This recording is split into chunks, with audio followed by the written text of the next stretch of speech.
example for us to follow and sent as a mercy to the whole of creation.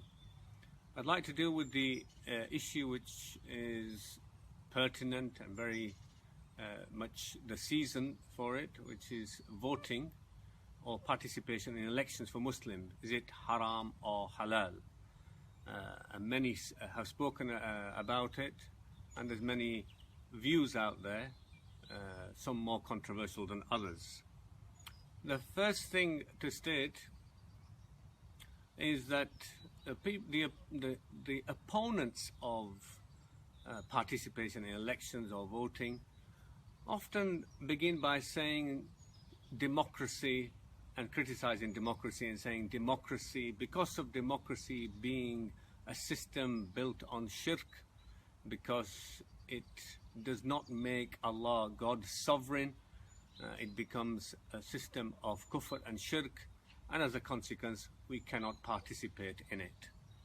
The first part of the statement, of course, is quite evident. It doesn't require any expert or studious person or alim or a student of knowledge to tell us that in this country, which is ruled by people who are not of the Muslim faith, that their political system, of course, doesn't make Allah and God sovereign. So that's no surprise to us.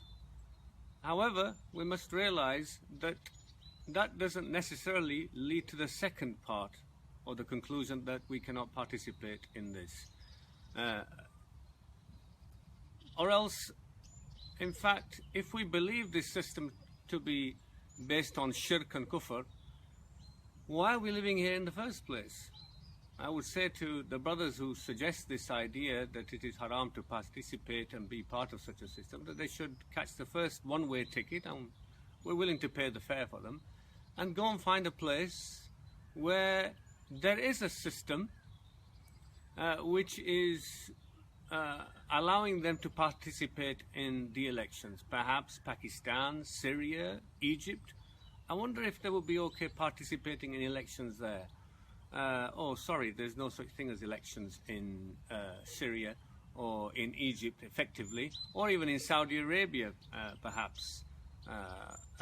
Well, on second thoughts, actually, they wouldn't even be allowed entry into Saudi Arabia, except for Hajj and Umrah, perhaps. And even if they went there for a job situation or to be there as a worker, they would never be given citizenship of the country, even after working there perhaps 15, 20 years. So I'm afraid that's out of the question. Democracy itself, there are elements of democracy, no doubt, which are contradicting Islam. But there's also elements of democracy which are in agreement with Islamic principles, such as voting in elections. Allah subhanahu wa ta'ala has told human beings and believers, mentioning them, وَأَمْرُهُمْ شُورَى بَيْنَهُمْ, and their affairs, they carry them out through consultation between them. And that's what elections are really about, and voting. It is following an Islamic principle, which perhaps some Muslim countries, or many Muslim countries, or even majority of Muslim countries would take heed in applying. But this idea that we can't participate in this society because its system is based on shirk is really a foolish kind of idea. Because really, as I've mentioned earlier, where are we going to find this utopian, perfect Islamic state with God as sovereign and everything's in place, and now these brothers can say, oh yes, now it is allowed for you, mubah for you to participate in elections? Is this state going to come down from the heavens and land, and then we can all say, right, it's perfectly landed now, so we can participate in it? Obviously this idea is nonsensical. And the second point is that the reality is we're already living in this society which we call our home. Britain is our home. For many of us, we were born here, bred here, we were raised here, especially second, third and fourth generation. This is our home. And whether we like it or not, living here means actually participating in its setup and its system. It's where we draw the line of participation and non-participation. But politically even, we are participating. We follow its laws. Nobody says, oh, I'm not going to follow the traffic light system, brother, because this is a shirk system, and I don't have to follow its law, because to follow its law is kufr. Nobody says, I'm not going to send my children to school because this system, the law in this country is you have to send them to school and educate them, but the law is based on democracy, shirk, kufr system, so now I'm not going to follow it. Nobody says when they get arrested for doing a crime in this country, I refuse to recognize the police or the courts and its prisons because it is a kufr system based on shirk, and therefore I'm not going to follow it. Well, they just take the Muslim burglar who's saying that by the scruff of the neck, present him in front of the magistrate, guilty, thrown in prison. So the reality is, whether we like it or not, when we live here, we are part of the system, and to actually live here and follow the laws and involve ourselves in society is politics, is actually being involved in the political system itself. So the only way out of that is to leave the country, as I suggested earlier.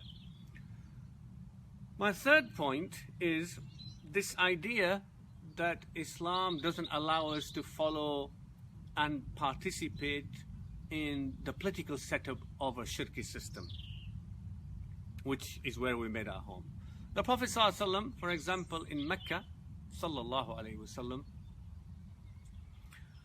he, while doing the da'wah and calling people to belief and to reform, to goodness and principles of justice and kindness, after, of course, belief in one God, he nevertheless recognized and accepted what was around him of the political setup. Part of that was the protection offered to him by his uncle.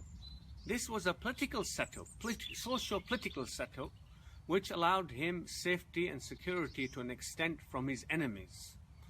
That was protection which was given by his uncle Abu Talib, who was mushrik and stayed a mushrik. We don't find the Prophet ﷺ saying to him, Astaghfirullah, I don't want your protection because you're mushrik, and this sort of protection system established in Mecca is part of the kufr and shirk system, so I don't want anything to do with it. God will protect me. I can't do that because it's kufr. You didn't find him saying that. You look at the situation of social boycott in Mecca. In fact, more precisely, we should call it a setup of a concentration camp, which was set up by the mushrik system, the government, the leadership of Mecca, to be meted out to the Prophet ﷺ and his family in the valley of Sheb Abi Talib. That, for nearly 3 years, involved suffering of the Prophet ﷺ and many believers and his wider family. What led to the break of that boycott or that concentration and annulment of it was a few disbelievers who were mushrik, and yet they were following the method of the political system based on shirk of Mecca. The likes of Abu al-Bakhtari, Hisham, and Mut'im. They're the ones using the political system of Mecca, which was based on shirk. It was because of these kind of individuals who themselves were disbelievers and mushrik as well. It was because of them that this suffering of the Prophet ﷺ and the wider family was annulled and cancelled. The Prophet ﷺ did not say, we do not recognize your political shirki system, we'll have nothing to do with it, to involve in it is kufr, we'd rather just sit at the side and suffer. No, you don't find that. Also, the Prophet ﷺ, when he been to Ta'if and was in a lot of distress, as he'd been rejected by the people of Ta'if in a horrible manner, he actually sent Zayd, his adopted son, to Mecca, because this was very shortly after the death of Abu Talib, which was Am al-Huzn, the year of grief and the year of sadness. So he had lost his protection, which was part of that political setup in Mecca. So he purposely sent Zayd ibn al-Haritha to Mecca to ask some political leaders, if you want to say, who had a standing to ask for their protection so that he wouldn't be murdered on first sight as he arrived in Mecca. Some refused, but Mut'im again was one of those disbelievers, mushrikeen, who, according to the political system of Mecca, gave protection to the Prophet ﷺ so the others could not harm him. So the Prophet ﷺ again is participating, recognizing, at the same time trying to reform the people living under a system. So to reject outright is nonsensical. It is not from the Sunnah and the way of the Prophet ﷺ. Further than that, we have from the Quran itself. Allah subhanahu wa ta'ala gives us a story, who Allah subhanahu wa ta'ala calls himself the most beautiful story, of Nabi Yusuf alayhi salam, who was imprisoned in Egypt under rulership of Pharaoh and the king, the Malik there. This was a system, a political setup of shirk, no doubt about it. So after he was released from prison, Yusuf alayhi salam, the prophet of God, if it's such an evil thing, why would the prophet of God request the Pharaoh, the king of the shirki system, to become a minister in that system? Why would Allah give us an example like that? Why did Allah not stop him and say to him through revelation, because he was under revelation, he was a prophet of God, say to him, no, you cannot involve in this shirki system? But Yusuf alayhi salam, the Quran mentions, saying to the Malik, the king or the Pharaoh of the time in Egypt, saying, Ij'alni ala khaza'in al-ard. Make me, in other words, a minister of agriculture to do with the khaza'in al-ard. So, whatever he could do, he used his belief and his iman and his taqwa and his honesty in that part of the political setup in the ministry and a way of da'wah. So he did what he could do. If that is not political participation, I don't know what is. Fifthly, often our brothers who are bent on calling participation in elections as kufr, they quote verses like وَمَنْ لَمْ يَحْكُمْ بِمَا أَنزَلَ اللَّهُ فَأُولَٰئِكَ هُمُ الْكَافِرُونَ and وَمَنْ لَمْ يَحْكُمْ بِمَا أَنزَلَ اللَّهُ فَأُولَٰئِكَ هُمُ الْفَاسِقُونَ فَأُولَٰئِكَ هُمُ الظَّالِمُونَ. All these are mentioned, but they don't mention in context. In other words, Allah subhanahu wa ta'ala says, whoever does not judge with what Allah has sent down, such are those who are wrongdoers, such are those who are kafirun, disbelievers, such are those who are fasiqun, who are sinners, who do wrong. This ayah, its context must be understood. It wasn't sent just willy-nilly to apply to non-Muslims having their political setup. Neither does it talk about participation and voting in elections. It was initially sent in regards to the sabab, or sabab al-nuzul. The Jews, some Jews of Medina, were dealing with a situation where they had a Jewish man and woman who committed adultery. They wanted not to follow the Torah, and they asked the Prophet ﷺ to arbitrate and give the judgment. When the Prophet ﷺ came, which is reported in authentic hadith, to these Jewish rabbis or scholars who were gathered, he had with him Abdullah ibn Salam, who was a Jewish convert to Islam. He asked them to put the Torah on a pillar out of respect for the Torah, and asked them to read in regards to the punishment for adultery. So the rabbi, or person reading from the Torah, covered up the part which mentioned the punishment of adultery as far as Judaism was concerned.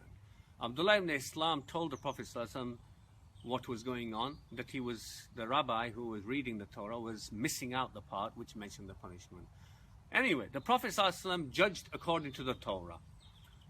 And Allah subhanahu wa ta'ala in the ayat that followed mentioned criticizing the rabbis and the Jews involved in these situations, and then mentioning that those who do not judge by what Allah has sent down are people like this. In all situations in our life, those believers who don't judge by what Allah has sent down, then they are like kafirun, like they are rejected, they are like wrongdoers. Abdullah ibn Abbas famously said in this regards to this ayah, for example, he said, this is not kufr of belief. You don't become kafir, but it is kufr without leaving Islam. Though Allah subhanahu wa ta'ala used the word. Ta'us and others, Tabi'in, for example, they said, it is kufr duna kufr. It is disbelief, but not disbelief that you become kafir actually. But the word kafir is being used to show that even though you believe, because it was used for believers who believed in God, but it's as though you are rejecting what Allah has sent down.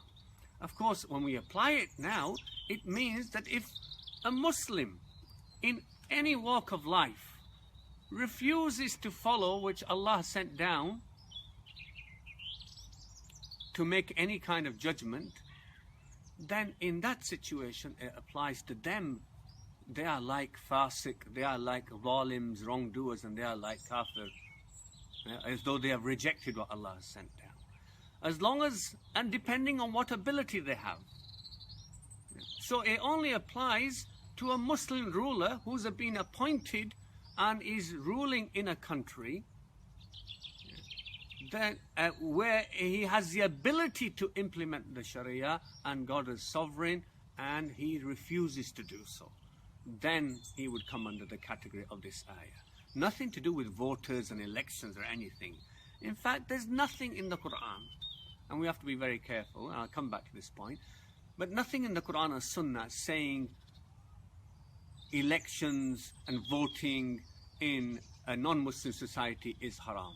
And so before we say that, we must be very careful without having any evidence that clearly says that. My sixth point is that when we have a situation, and of course there is going to be no utopia that the angels are going to bring the Islamic State down on us one day and everything perfectly in place and now we can say we can have electoral involvement. That thing's not going to happen. To think like that is obviously naive. What do we do in the meantime then? Do we just sit at the sideline? Are we brothers saying therefore we sit at the sidelines idle? Yeah? And telling people it's haram? That's it? Yeah. Haram, therefore, all over the world, actually, if you really to analyze the situation of Muslims all over the world, haram to have political participation anywhere, because nowhere do we find the Sharia as being set up for us perfectly to get involved. So what do we do in the meantime? Amr bil ma'ruf wa nahy anil munkar, to strive for good and against evil, has been prescribed, and it is part of our obligation as believers that we try and better any society, any community that we're involved in, at any level that we can, whatever our ability, that we don't sit idle. And part of that, of course, is Quran and Sunnah make it clear for believers who, as part of a duty of being believers, to be involved in Amr bil Ma'ruf wa Nahy anil Munkar. Allah subhanahu wa ta'ala, for example, says, Kuntum khayra ummah, you are the best of people, ukhrijat linnas, brought out, chosen for the benefit of humanity. Ta'muruna bil ma'ruf, why? That you stand for that which is right. Wa tanhawna anil munkar, stand against and forbid that which is evil. Wa tu'minuna, while you believe in Allah. And Allah subhanahu wa ta'ala says, wa ta'awanu alal birri wa taqwa, cooperate with anyone for all that which is good and towards piety and God consciousness. So that cooperation is needed for us at every level of society. If we can change something, through even to a degree of 1% better, then we must make the effort to do that. It is not the idea that we must have 100% and then we'll be satisfied and then we'll do something good. Yeah? If we have 90%, 80%, then we're not going to do anything. 100% is not going to come. To bring about change in any society, social or political, requires effort and involvement, like the involvement of Yusuf alayhi salam, like the involvement of the Prophet sallallahu alayhi wasallam. So involvement to better things at a social and political levels. Where we find corruption, the way to remedy it is to get involved and show what is goodness and what is justice by our example and by our words. So, in other words, we must make effort at a socio-political level. And you'll see really, actually, at times it becomes not just mubah, not just allowable to participate in elections and voting, but it becomes actually obligatory to involve ourselves in participating in elections. You have, for example, candidates. And this is a misconception again. You have candidates, and this is my 7th point, and people think that voting and electing a candidate is like promoting everything that this person stands for or everything the party stands for, which is not true. Voting is selection. And in selection, this is in mu'amalat. Firstly, it's nothing to do with aqidah or belief or to do with iman or shirk or anything.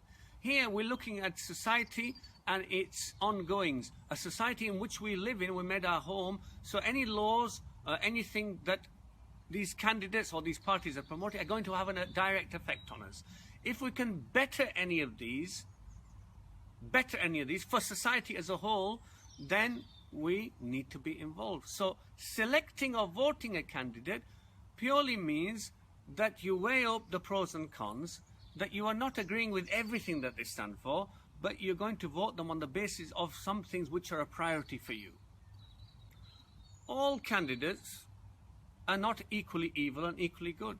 All parties don't have exactly the same laws of benefit or harm for us. So there's always situations where you have two candidates in front of you, and one may have may be standing for and promoting issues which are more harmful or less beneficial to you compared to candidate B, for example. Yeah? And when I talk about these issues, some people say, Islamic issues. I've heard people, scholars and others say Islamic issues like they might be Islamic phobic, yeah, which is obviously very black and white, or what their views are on Palestine, Iraq and Syria and the war on terror. But these are not the only Islamic issues, brothers and sisters. Is not the education of my children an Islamic issue? So if a candidate who is promoting better education, better quality of teachers, more money being spent in schools, I would favour that candidate. Because my children are going to the schools here and educating here. University fees. If a candidate's saying they're going to reduce from 9,000 to 6,000, then I would look at that. That is university fees and our expenditure not an Islamic issue? Is crime not an Islamic issue? If somebody's trying to promote more severe punishment for burglars and thieves and murderers, yeah, and somebody who's soft on it or soft on drugs, then I will compare those candidates. These are all Islamic issues. Actually, to ignore these issues, the environment, the health, our health, to ignore these issues is to be actually doing wrong. And to think that they are not Islamic issues is actually ignorance. So no doubt these are Islamic issues that we have in front of us. And someone could make it even, in any of these areas, even make a difference of 1% betterment or 1% less harm, then we would push and go towards that candidate. This is how we should look at it. What it becomes more serious and dangerous for us is that if you have a candidate who is blatantly not only negative in many of these issues, but on top of that, blatantly Islamophobic, is spreading bad things about Islam, and one who is not doing that, who is more positive towards Muslims, and we find it in a constituency that there's plenty of us Muslims there. If we were to not vote for the candidate who is more favourable towards Muslims and towards Islam, not that he's become a Muslim, he's a non-Muslim still, he doesn't have to become a Muslim. If we don't vote for this candidate, we know for sure that the other Islamophobic candidate is going to get into and win the election and get into the seat of power. If we were to follow this idea that voting is haram, we'll just sit by the sidelines. And this will allow the Islamophobic candidate to win. As a consequence, that could lead to a worsening of situation for Muslims, for us living in the society. This would be reprimandable. In other words, it's an obligation for us to get involved.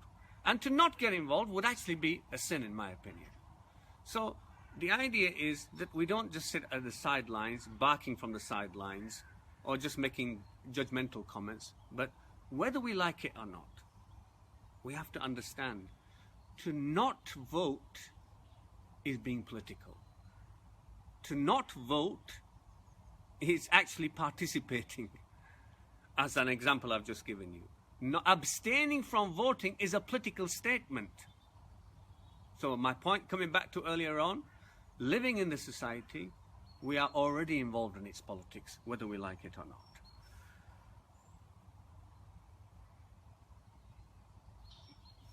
The next point is that this idea that we have candidates, they are sinners, they are non-Muslims, even Muslims are not very good candidates, they promote homosexuality or they have affairs and all this business. We are where we are, and we have to look at lesser of two evils and whatever will give us greater benefit or less harm with what we have in front of us. If we think that perfect angelic candidates are going to land from the heavens, and then we'll say, oh yes, this person never committed a sin, Muslim, prays 5 times, and now we can, and the system is all perfect, now we can vote for this person, then we're living in cloud cuckoo land, because it's not going to happen. And reality is, brothers and sisters, that even when we look at the Islamic history after the Prophet ﷺ, what do we say? We say Khulafa Rashid, everybody's very clear, are only about 4. Some say 5, with the second Umar coming towards the end of the 1st century Hijrah. The rest of them, we had the Khilafah, but we had all kinds of Khulafa. They don't come into the category of the rightly guided ones. Why don't we call them rightly guided? Because amongst them were Zalimeen, those who were oppressors and tyrants. There were Fusaq amongst them, those who were drinkers and involved in all kinds of corruption. But the Khilafah continued, and the ulama still majority were giving bay'ah to these leaders and that political setup. At the same time, these ulama were advising, trying to reform from within the system, not rejecting the system, not rejecting the Khilafah. So Khilafah continued, but we didn't have a perfect Khilafah in history, as many people think. My last point, really, is that this rhetoric of haram to vote and kufr to vote, and as though you become a kafir if you elect and vote, is a very dangerous and ignorant rhetoric.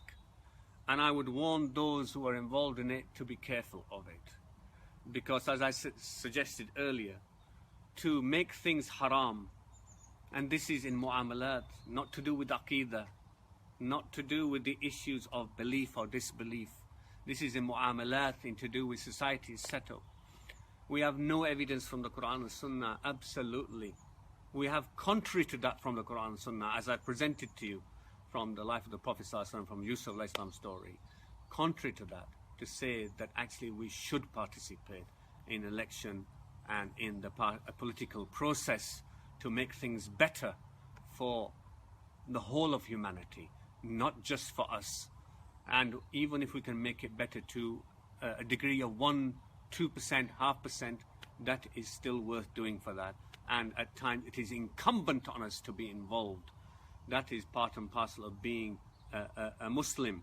Allah subhanahu wa ta'ala, when He says, قُلْ إِنَّمَا حَرَّمَ رَبِّ الْفَوَاحِشَ مَا ظَهْرَ مِنْهَا وَمَا بَطَنَ. Say, surely my Lord has only forbidden that which is lewd, and dirty, that from that which is open and hidden. In that ayah, amongst the things which are made haram, Allah subhanahu wa ta'ala also says, وَأَن تَقُولُوا عَلَى اللَّهِ مَا لَا تَعْلَمُونَ. What is also Allah made haram is that you say about Allah which you have no knowledge. Some ulama said this is not just to do with shirk, but to do with also making claims from Allah and His Messenger that Allah made this haram. Whereas you have no evidence for that, to say that.